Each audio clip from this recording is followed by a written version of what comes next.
الحمدللہ رب العالمین والصلاة والسلام علی خاتم الانبیاء والمرسلین وعلی آلہ وصحبہ اجمعین، اما بعد۔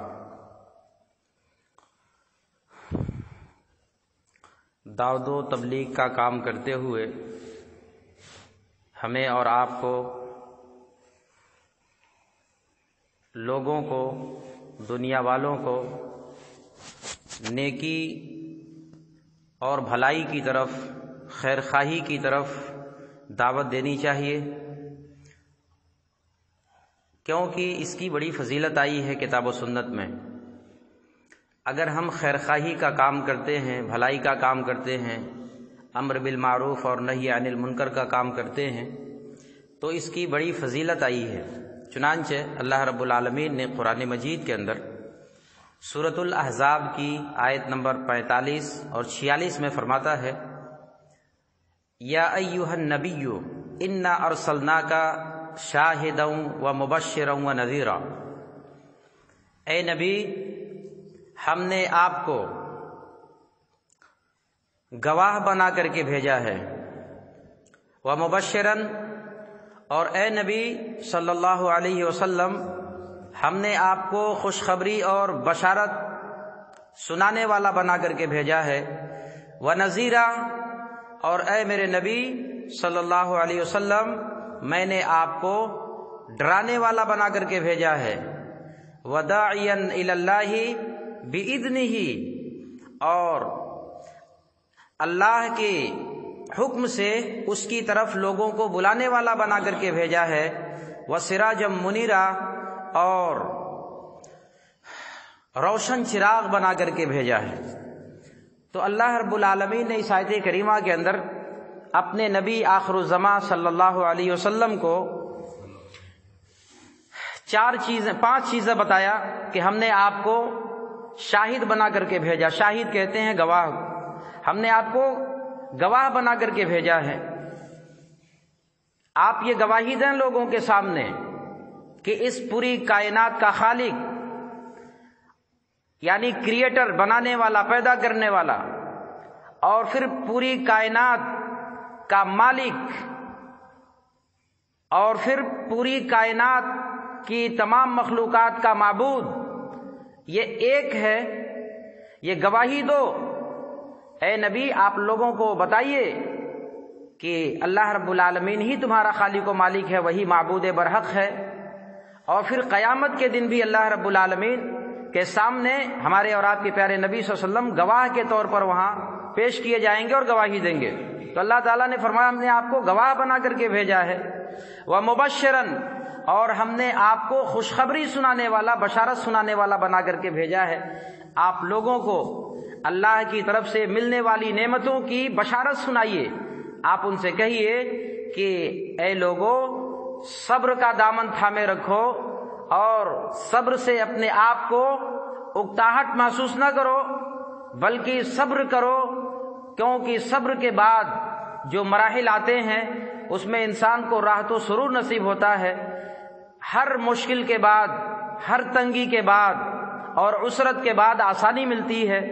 تو اللہ کی طرف سے انہیں بشارت سناؤ کہ دنیا کی زندگی میں اگر تم مصیبت کاٹ کر کے اللہ کے پاس جاؤ گے، اللہ کے مطابق اپنی زندگی بسر کر کے جاؤ گے، تو اللہ رب العالمین نے تمہارے لیے بہت سی نعمتیں تیار کر کے رکھی ہیں، جس سے تمہاری آنکھوں کو ٹھنڈک ملے گی، تمہارے دل کو اطمینان حاصل ہوگا۔ یہ بشارت اور خوشخبری سناؤ آپ۔ ونذیرا، اور اے نبی آپ صلی اللہ علیہ وسلم کو ہم نے، اللہ تعالیٰ فرماتا ہے ہم نے ڈرانے والا بنا کر کے بھیجا ہے، یعنی اللہ کی عذاب سے، جہنم سے، اللہ کی گرفت سے، اللہ کی پکڑ سے، اور گناہوں کے ارتکاب پر جو انہیں سزائیں ملیں گی یا ان کے جو نقصانات ہیں، ان تمام چیزوں سے اے نبی آپ انہیں ڈرائیے۔ وداعیا الی اللہ، اور اللہ فرماتا ہے ہم نے آپ کو داعی بنا کر کے بھیجا ہے، مبلغ اسلام بنا کر کے بھیجا ہے۔ آپ اسلام کی تبلیغ کیجئے، اللہ اور اس کے رسول صلی اللہ علیہ وسلم کی تعلیمات کو آپ عام کیجئے۔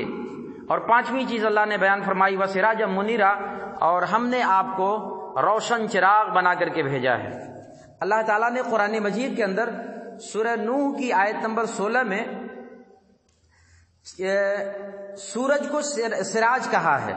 سورج کو اللہ تعالیٰ نے سراج کہا ہے. سراج کا مطلب ہوتا ہے چراغ. جس طریقے سے چاند اور ستارے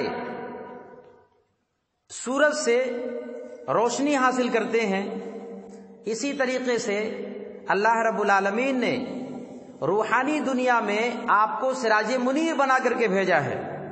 آپ کو چمکتا ہوا چراغ اور سراج منیر کا لقب عطا فرمایا ہے.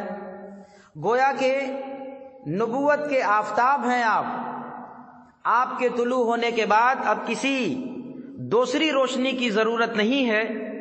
اب ہر انسان کو اپنے ہر شعبے زندگی میں اگر روشنی حاصل کرنی ہے، ہدایت لینی ہے، تو اللہ کے نبی صلی اللہ علیہ وسلم کی زندگی سے ہمیں اور آپ کو ہدایت لینی ہوگی. اسی طرح اللہ کے نبی صلی اللہ علیہ وسلم کی بہت ساری حدیثیں ہیں. ایک چھوٹی سی حدیث جو جامع ترمذی کی ہے، 2141 نمبر کی حدیث ہے. حضرت ابو امامہ الباہلی رضی اللہ عنہ اس حدیث کی روایت کرنے والے صحابی ہیں. کہتے ہیں قال رسول اللہ صلی اللہ علیہ وسلم، اللہ کے نبی صلی اللہ علیہ وسلم نے ارشاد فرمایا، ان اللہ و ملائکتہ و اہل السماوات والارض، بے شک اللہ رب العالمین اور اللہ کے فرشتے، و اہل السماوات والارض اور آسمانوں والے اور زمین والے، زمین پر بسنے والے، حتی النملۃ یہاں تک کہ زمین پر رینگنے والی ایک چیونٹی، فی جوہرہا اپنے بلوں میں، وحتی الحوت اور مچھلیاں سمندروں میں پانی میں، لیصلون علی معلم الناس الخیر، یہ دعائے مغفرت کرتی ہیں ان لوگوں کے لیے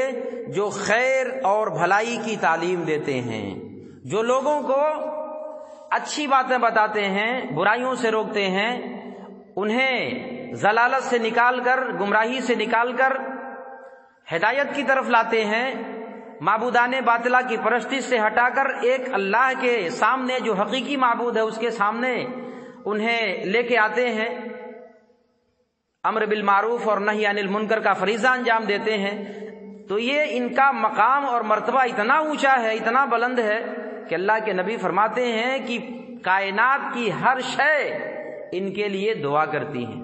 اور بہت بڑا مقام ہے جو یہ کام کرتے ہیں، نیکی کی طرف دعوت دینا، برائیوں سے روکنا. ہمیں اور آپ کو بھی اللہ رب العالمین ایسے ہی لوگوں میں سے بنائے. وجعلنا منہم یا رب العالمین. اللہ رب العالمین سے دعا ہے کہ اللہ تعالی ہم تمام لوگوں کو جب تک زندگی باقی ہے اپنی زندگی کے باقی ماندہ حصے میں ہم تمام لوگوں کو برائیوں سے لوگوں کو روکنے اور بھلائیوں کی طرف دعوت دینے کی توفیق عنایت فرمائے. اللہ رب العالمین ہم تمام لوگوں کو، بھٹکے ہوئے لوگوں کو، گمراہ عقیدے والوں کو، ہمیں اللہ تعالیٰ صحیح عقیدے کی طرف دعوت دینے والا بنائے. اللہ رب العالمین ہمیں اور آپ کو زیادہ سے زیادہ خیر کے کام انجام دینے کی توفیق عنایت فرمائے. وآخر دعوانا ان الحمد للہ رب العالمین.